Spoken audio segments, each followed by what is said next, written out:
Biggest show on আর্থকে ঘিরে শেষ মুহূর্তের প্রস্তুতিতে ব্যস্ত প্যারিস। গেমস ভিলেজ নির্মাণ প্রায় শেষ। 18 জুলাই থেকে আসতে শুরু করবেন অ্যাথলেটরা।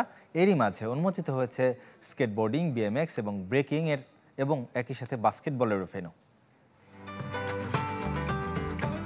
ফ্রাইগেস্ট প্রাচীন গ্রিস নগরীর কৃতদাসদের মুক্তির আন্দোলনে ব্যবহৃত লাল টুপিতে অবয়ব দিয়ে তৈরি এবারের প্যারিস অলিম্পিকের মাস্কট।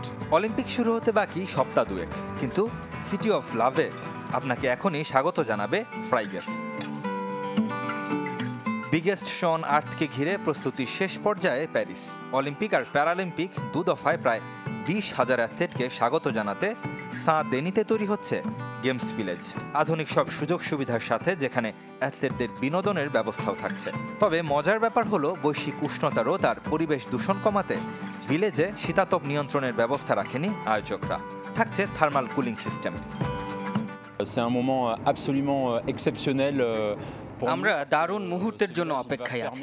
18 জুলাই থেকে ডেলিগেটরা আসতে শুরু করবেন। আশা করি তারা আমাদের আতিথেয়তায় মুগ্ধ হবে।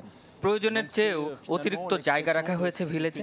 অ্যাথলেটরা যেন ইভেন্টের বাইরেও ভালো সময় কাটাতে পারেন, তার ব্যবস্থাও রাখা হয়েছে।